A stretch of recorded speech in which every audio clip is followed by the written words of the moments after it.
You asked and we answered. In this episode, we're answering your most frequently asked questions about how to put content generating expert interviews at the centre of your content strategy. From how long interviews should be to how often you should run them, and of course, how to turn them into content that gets results. Let's jump in.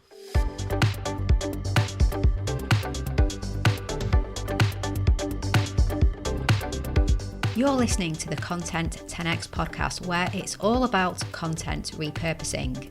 I'm Amy Woods, and I'm here to help you maximise your content and find smart ways to get your message in front of more of the right people, whilst also saving time. Let's get started.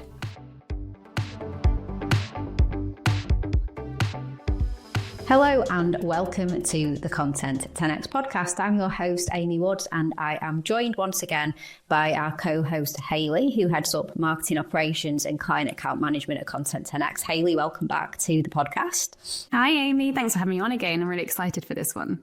Absolutely, me too. So this is the fifth and final part of our expert interview series. So I hope you've been finding these episodes really useful, because at Content 10x we're so passionate about interviewing the experts within your organisation and then turning those interviews into thought leadership content. So we just think it's a really, really smart approach, which is why we've been going so deep into this in the last episodes. On the podcast, we've been running a series, so episodes 324 to 327, the last 4 episodes, available on all the apps and YouTube, are all about expert interviews. So in the first one, we talk about why we think expert interviews in your company can be the perfect approach for creating a variety of undifferentiated thought leadership content. The second episode, we go into tackling how to prepare. So preparation is everything. So all the planning and preparation. Then in the third, we talked about how to actually run the interview. So the tech, the setup, the fear that you may have in the running. And then in the fourth, the icing on the cake, really important. So turning the interview into content and all the repurposing and the repurposing opportunities. So, we promise this is a 5-part series, and this is the fifth part of the series, the fifth and final. And we're answering some of your FAQs. So we've been inviting questions as we go along. So thank you so much for sending the questions over. And we've managed to put together some of the main questions and gather some of the key themes. And we're going to go through those in this episode to really just help you with thought leadership content through interviewing experts and then turning that into great content. So going through the questions, Hayley, where do you want to start? Let's start where you want to start with these questions. Brilliant. Yeah, we've had some really, really great questions. So let's start with how long and how often. So the first question that we had in was how long should the interview be? So for an expert interview, you can really have anything between kind of a really short, snappy expert interview, 15, 20 minutes or so, through to a longer one. So maybe an hour. Really don't go over an hour though. Just think of kind of how we all behave. All of our energy dwindles, kind of 45 minutes. We just kind of start to kind of top out. An hour at most. We really want to kind of be calling a day on those expert interviews. But it really kind of all comes down to the content output, which is all in the upfront planning. So have a look through and exactly decide how much time that you need to be dedicating to it. If it's a really in-depth conversation and discussion, you're going to need an hour. If the content output is going to be shorter, then it's just going to be about 15 or 20 minutes. So really focus on that strategic point of view. And then how often do I do interviews? I guess, Amy, how long is a piece of string? But again, this is really down to the strategy of it all. How much time do you have to dedicate to it? If it's for a new podcast or a video series, something that you're going to maintain momentum on, consistency is hugely key in any organic social content, in any content at all. So I would be mapping out with the key members of your team how often that you want to be doing it and how often you can commit to it. So whether it's an hour interview every month is a great start. Ideally, we'd like to be seeing something that's bi-weekly or even weekly that you could be turning into a podcast. But it really depends on the amount of time that you guys have to do it. But also don't forget, quite often there's a misconception that one interview is one podcast episode, and it's not. So plan it out, and you can be really, really smart and have an hour's conversation and separate it into 2 episodes, or maybe even a series of 4 or longer. So have a look and see what content that you can get from one of your interviews, and then go from there, really. Amy, over to you. What's our next question? Yeah, no, I mean, I agree with everything that you said there, Hayley. And I think they play into each other, don't they? The answer to the how long and how often, because if you do settle on the shorter ones and you're going to try and get 15 to 20 minutes of people's time, then looking at what you want to create from that and the plan, maybe then you are going to be like weekly with shorter ones, but then you decide to do a bigger one, like an hour one, and then that could be monthly. So they kind of play into each other as well, don't they? So it's tricky question, but well answered.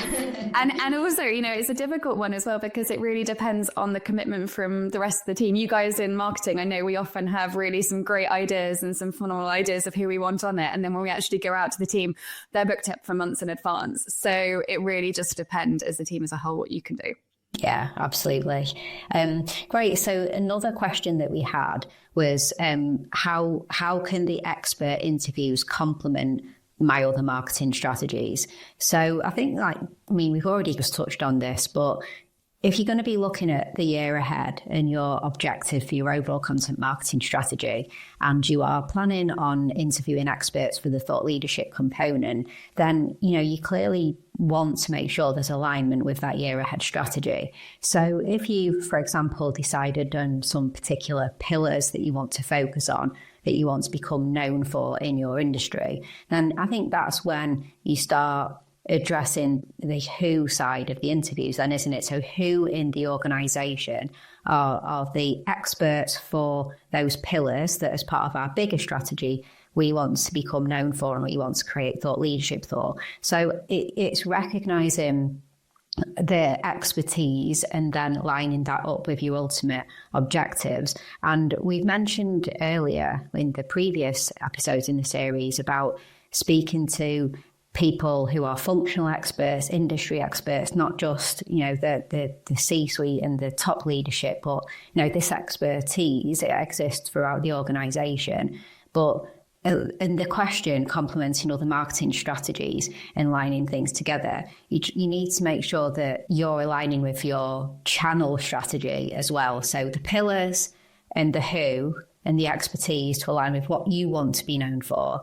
And then what are the key channels? So that's another clear part of your overall marketing strategy too, isn't it? We want to mainly focus on, say, webinars and LinkedIn, or we want to mainly focus on YouTube lives and Instagram content or whatever it may be. So B2B is usually more kind of the webinars and the reports and white papers with LinkedIn. But, if you've got to work back as well, I think. So how are we going to show up on this platform in particular, LinkedIn, and what kind of content do we want to show up with?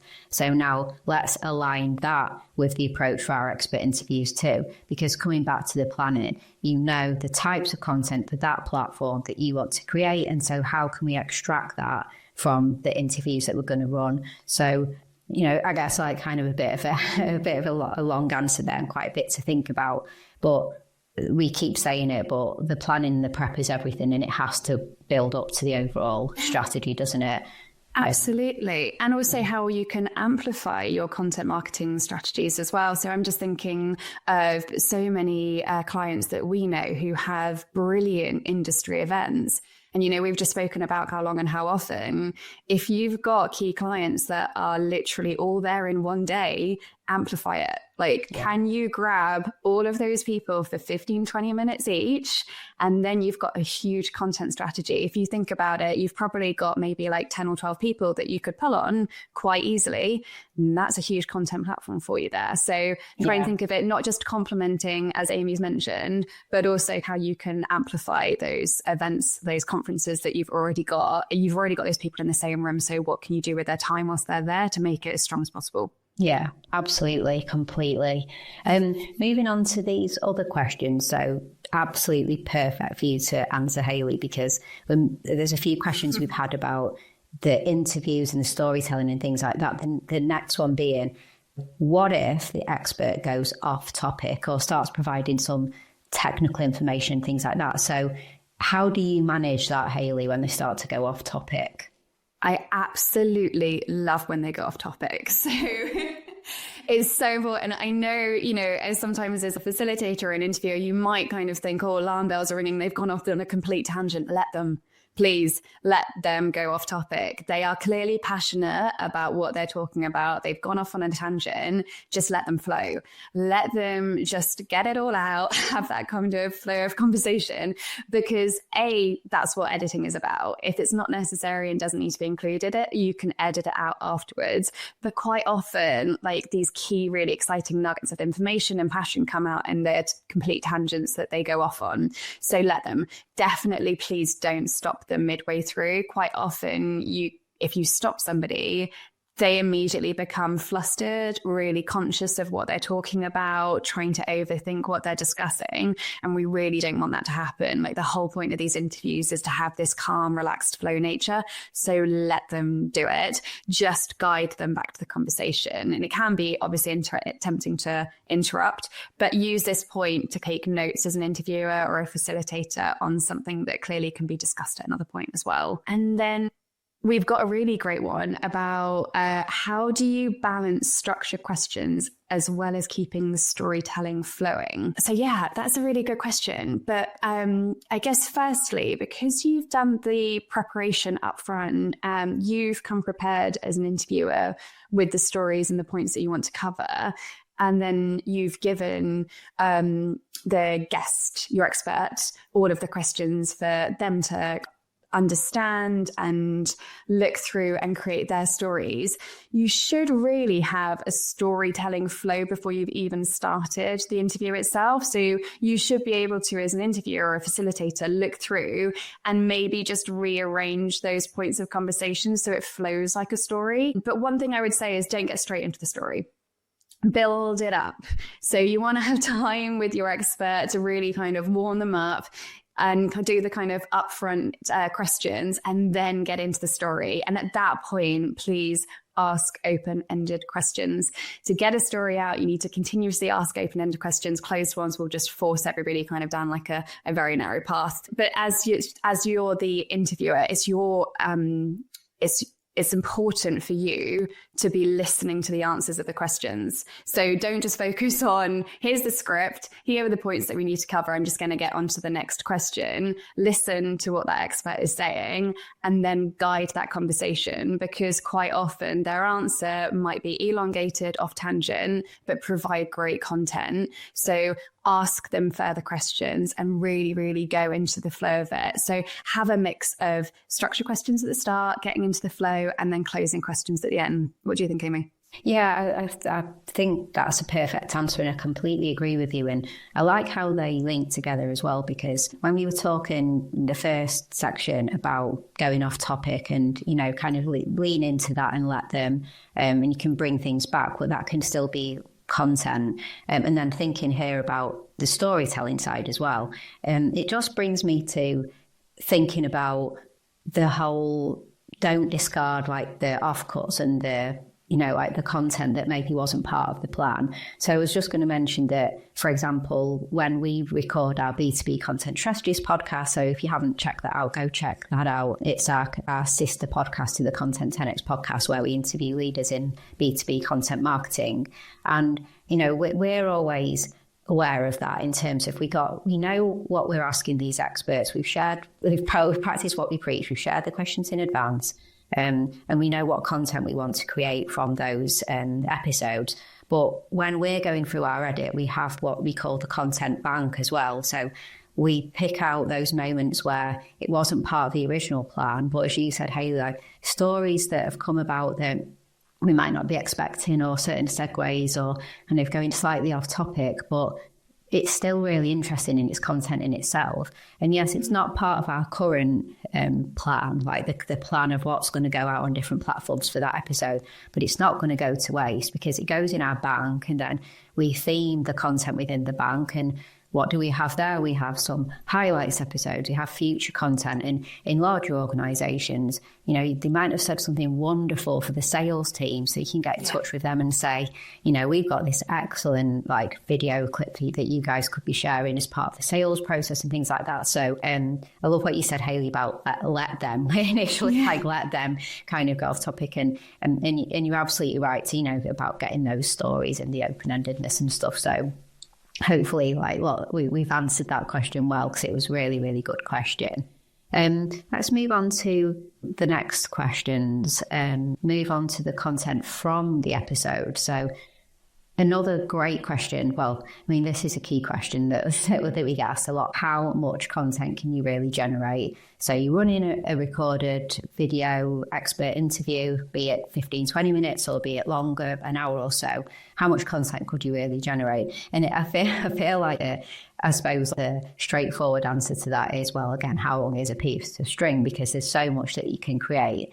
But there isn't a rule of thumb as well, because that does come back to your content strategy. We're not saying to lean into every platform and create every type of content just because you can. It still has to be a part of your strategy, and you might have a certain cap to how many posts you want to put out on certain platforms, how many blog posts you want to release on a weekly or monthly basis and things like that. So you're going to have to kind of fit in within what you've agreed is your approach and your strategy. But, you know, easily from one expert interview, you should be able to create 15 or 20, you know, pieces of content, because think about it from long form and short form as well. So there can be the long form content you've immediately got right there, a long form video, depending on how you're going to edit it.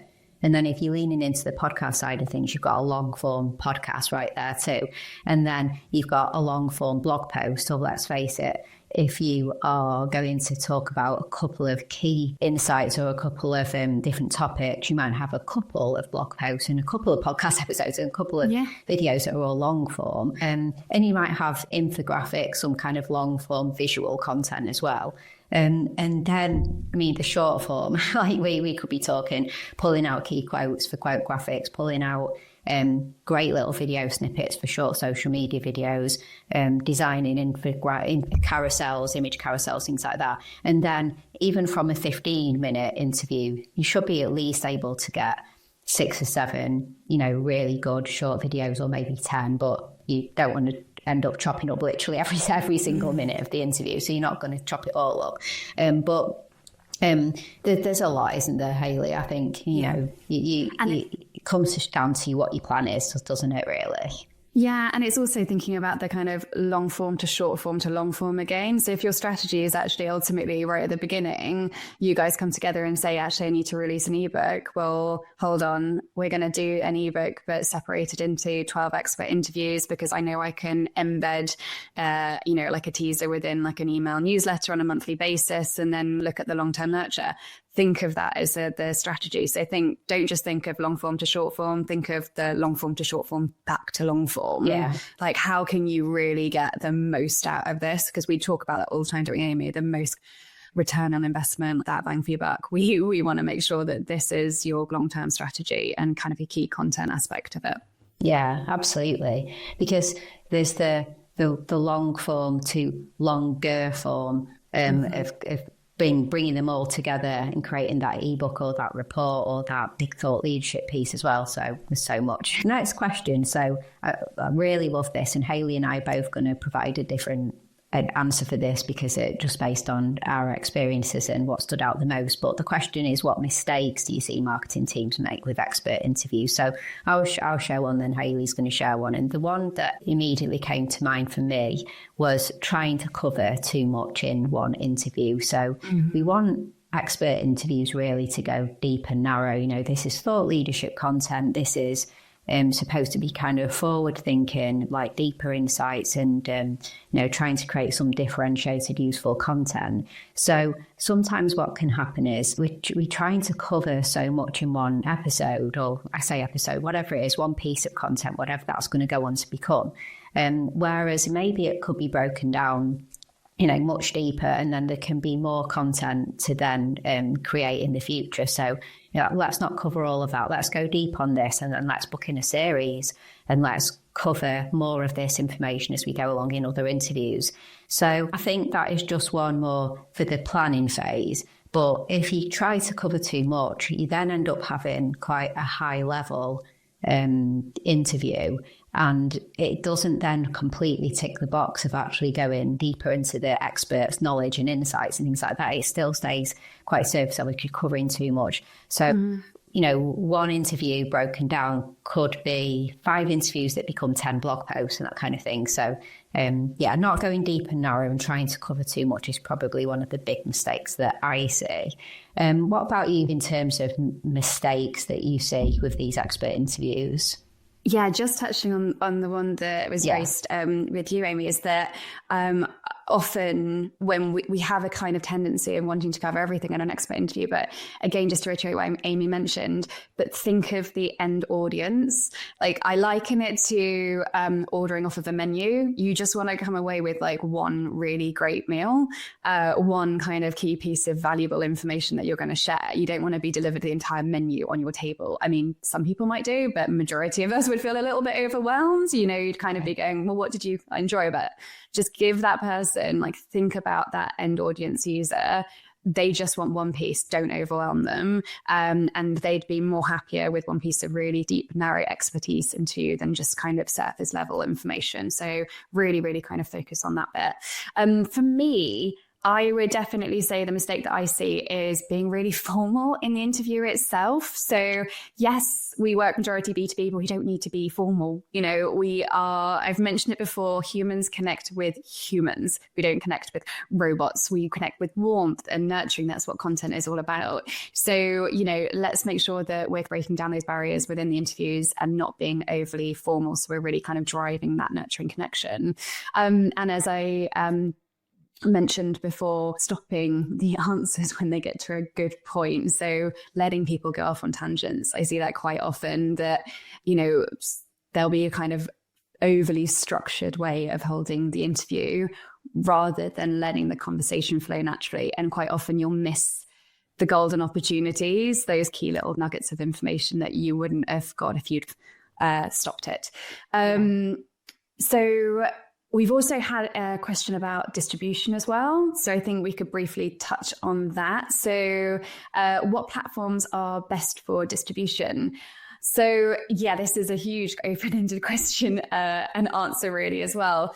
It really depends. So, I mean, we can start, primarily LinkedIn, your website, industry platforms, podcast, YouTube, other social platforms too. But this just really comes down to you, your brand, and your audience. Like, where is your audience showing up? Because there's no right answer. Look across the board and really focus on the key platforms that you need to be present on.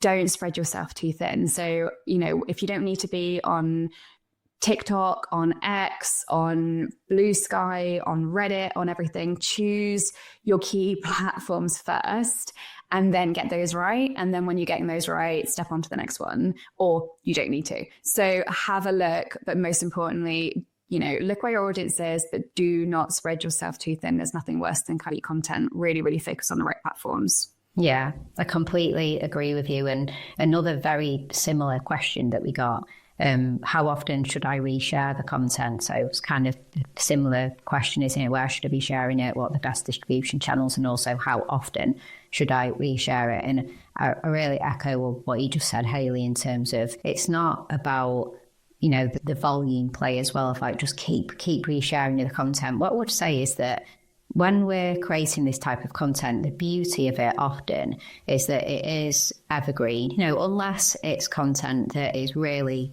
timely to the moment, and you're talking about something that's been in the news or some kind of upcoming event and now the event's passed or something like that. Well, obviously that's very time specific. It's not really going to be evergreen, and you'll be aware of that, and you'll have to put that to bed because it doesn't resonate anymore. It's not useful anymore. But the content that is really great thought leadership content, that point, that video, that quote, that infographic, that blog post, it's just as relevant today as it was 6 months or a year ago, useful to your audience. You can reshare it and you should reshare it. You can't expect everybody to have seen it the first time that you shared it. We wish our audiences were just hanging on to like waiting for us to put something out and they see everything that we produce, but they don't, do we? We're all busy. So you should never, ever, ever feel bad or about resharing content. You shouldn't feel like you're being repetitive or, you know, that you're going to get called out and someone's going to say, well, didn't you share that 6 months ago? I mean, if people are doing that, rejoice in the fact that they care so much about what you do and notice that you shared it 6 months ago. So you should reshare. I'd say how often? Well, firstly, you know, I guess it comes back again to us saying about your content strategy and what you're planning to put out across different platforms, and then therefore looking at the horizon ahead to work out the appropriate times to reshare. And it might be more that you plan to keep revisiting certain pillars through different quarters and things like that. So if you had a particular topic with an expert that you put out in Q1, and the plan is that you're going to really cover that pillar in Q1, you're going to move on to some different pillars in Q2, Q3, but you're going to revisit in Q4, then you'll probably be thinking about resharing it further down the year at the right time. So it really does just depend on that, on your strategy, on your plan. Have that plan for the evergreen content of when you are going to reshare it. And also it might just be, again, a timely response. So you had an expert that shared some fantastic information about a particular topic, and then that's just become big news. Like someone else has been talking about it recently in the press or in your, you know, your industry, or there's a big event about it. That, you know, obviously that's a great point to go back and reshare that content because it's still relevant and it's now a hot topic. So it does become quite timely. But, you know, plan it all through. And also for us, I just mentioned earlier, in the Content 10X podcast, when we're creating the content very specifically for each episode that we planned on our channels, and we have that content bank, you know, it's just always being aware of what's in that content bank and the content that you're going to create from it. And then having a plan for that, or at least revisiting it on maybe a monthly basis and just seeing what you have there to see if there's anything relevant coming up this month that you could go back to it as well. So it's resharing what you've published and resharing the content that you put aside for the right moment to actually publish out there for the first time as well. So there's quite a bit to consider, but the main thing is do not be shy in resharing, but just make sure it fits in with your pillars and your approach and the channel specific priorities that you have. Right, so the next questions we'll go through. We've got a couple of really important questions, I think, actually, to finish this off, because it all comes down to the so what of it all and the metrics. So Hayley, I'll let you take these. So the first of the two biggies that we got on this topic, this is always going to be asked. So what metrics should I track for this content? And this is perfect because this actually plays into the resharing content too. So metrics that you need to be tracking for the content are website traffic, views, impressions, engagement, click-through rates, inquiries, email response. Anything that is related to these expert interviews, you need to be tracking for, and look across every single platform, but look specifically on measuring that impact of that interview. Now, what I really want you guys to look at is specifically the content that's worked and not worked as well. So when Amy's mentioning about how often should I be resharing, that also needs to be driving what content that you're resharing to. But don't just look at the content that's not worked too. Understand why it didn't work and whether you can reshare it again, but change the hook, change the creative. Like, why didn't it stop the scroll? We're really passionate about understanding what's stopping the scroll here. And so always look at how you can optimize that content when you reshare it. That's super important. So it's done well the first time around, how we can make it better, or it didn't do well, but this content is still really, really valuable. What can we do? And Amy's super right. A huge amount of your audience won't have seen this the first amount of time. That would require all of our audiences to be on all of our platforms at the same time of day, on the exact moment of posting. Quite often we will miss a lot of content. And even if they're seeing it again, it's also reiterating that message that they need to hear. So whether it's 6 months down the line or a year down the line, it's still that message that they need to be resharing. So look at the value when it comes to resharing Am I adding value or am I creating volume? Big difference. So look at those metrics, and that will really drive and guide you on how that content's performing. But don't let it be in the content graveyard. If that post didn't perform well, but still had really great value, what can we do to make it better next time? Maybe the hook was really weak and it just didn't resonate. Maybe the time and the day wasn't correct. Maybe you've only just started posting on social and you're actually just testing where your audience is hanging out on what day. Maybe we need to make sure that it's posted on a certain time of day when we're reposting it again. Or maybe actually the creative wasn't strong enough. Maybe the power word call out or the font hierarchy could have been amplified better. Have a look at every single thing and really analyze it. We get into the nitty gritty. So track everything, look at what's moving it, making sure that you're prioritizing those first. Anything that's what performed well should be a priority. But if it's still adding value but didn't perform well, still post it again, but optimize it for the next one. Do you think, Amy?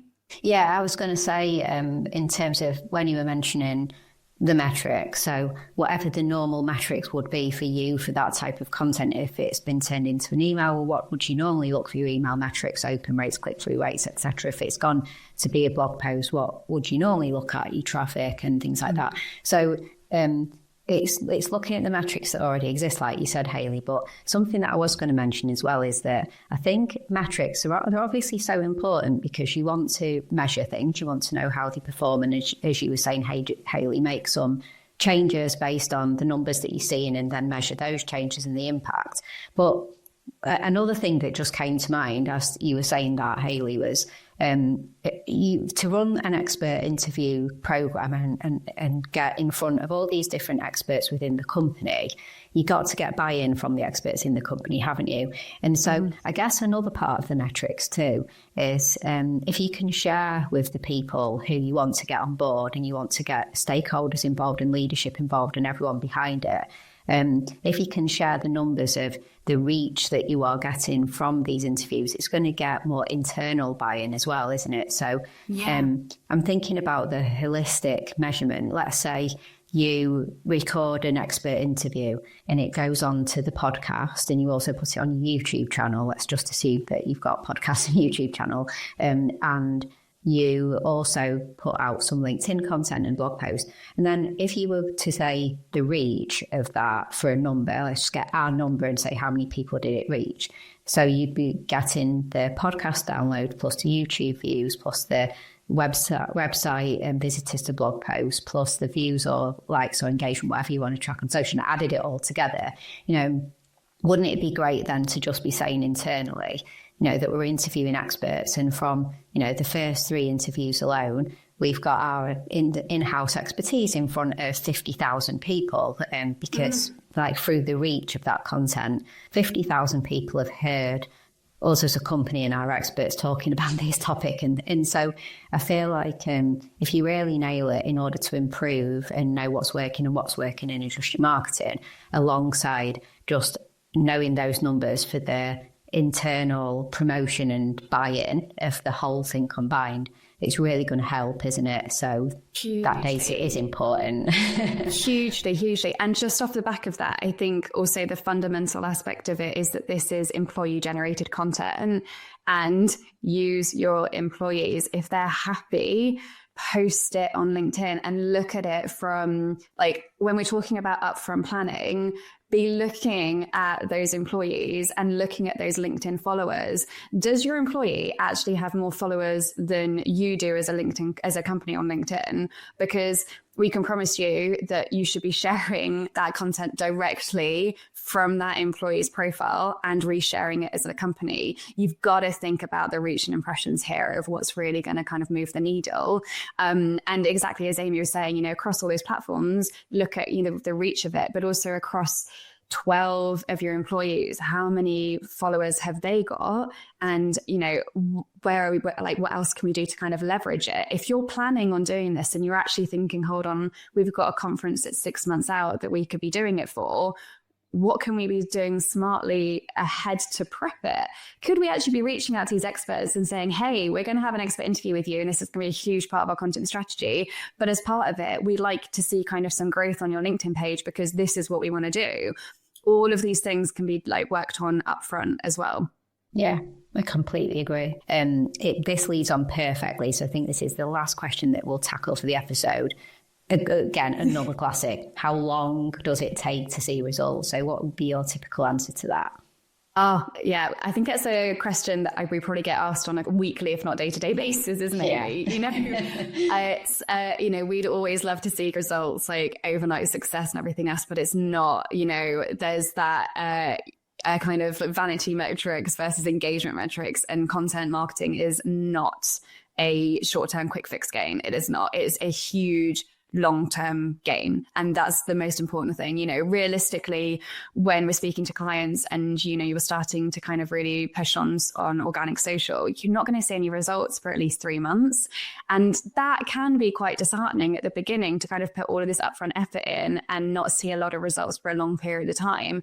But it's super, super important for you guys to realize that it might take months and months for somebody behind the scenes to just continuously be nurtured. Amy mentions before, there's a huge amount of content that people need to be going through before we get to the kind of buying phase. So it's more about when they're ready to make that purchase, that your brand is on top of mind for them. And that's what you need to focus on, is just making sure that you've got the best nurturing content out there and you're looking further down the road. So don't look on a week-to-week basis, look on quarterly basis, and then adjust your strategy from there. Yeah. And I think it is a mindset thing, isn't it, as well? You really do have to get into that patience and that long-term mindset. So yeah, like perfect answer. I think that's a wrap, isn't it? We could go on, like we could. First of all, I think we need to wrap. We could do like part 2, 3. Thank you. I was going to say that we'll put links to the in the show notes. We'll put links to some blog posts and podcast episodes that we've actually done on some of these topics specifically too. So we have done previously a podcast episode on the measurement and tracking of results and what to look for. So that we go into a little bit of detail in a specific episode on that. We've also done episodes on working out the best platforms for distribution. So we'll put links to slightly more longer form, deeper content that covers some of the questions that were asked here. But yeah, so thank you so much for joining us. I hope that you've enjoyed us looking more deeply at this topic of expert interviews and that it's been really useful. So it's been a 5-part podcast series and we're wrapping that up now. But firstly, just to mention that the next episode is actually going to be a throwback episode where we're going to share with you an episode with Atlassian content writer Sarah Goff-DuPont, and she's an in-house expert who interviews people within the company to create content. It was a fantastic episode that we're going to share again next week because it's really on point with everything that we've been talking about in this series. We think you'll find it really, really useful. Also, we would love to know what you think about this format for us for the Content 10X podcast. So how did you find this series? What would you like to see more of? We want to dig deeper into different topics you want us to talk about. What would you like to learn more about? So please just give us feedback. We really welcome it. Just send that over to info@content10x.com. That's the same address if you would like to get in touch with us if you want help with your content too. So we're a content agency. We support with all of this. We can run expert interview process for you and create content from it, or all kinds of content services from strategy, creation and repurposing. So info@content10x.com to give us feedback on the content, but also if you would like support, then please do get in touch. And also we've been mentioning throughout the series that we've got this fantastic free download that you can get hold of. It's our impactful interview guide. So you can go to content10x.com/interview-guide. But if you listen to this or looking on YouTube, the link will be right with you in the show notes right now. So that's just a very straightforward, simple download, and it gives you a preparation checklist and guidance on how to deliver the messages successfully. All the kind of tech that you might be worried about, there's some tech recommendations and tips. So if you're going to be interviewing people, this is going to be a great guide to share with the people that you interview. And if you are the person being interviewed, you're going to find it super useful to make sure that you deliver a really fantastic interview and you manage to get all your points across and you have no tech mishaps. So go and get our impactful interview guide. Otherwise, Hayley, I think that's a wrap, isn't it? Thank you so much for co-hosting this series, and I look forward to us doing more content like this as well. Me too. Thank you so much for having. It's been really, really great fun. And I'm looking forward to the next one as well. Yeah, absolutely. Great. Right. Well, all that's left to say is thank you so much for joining Hayley and I in this episode. And we'll catch you in the next one.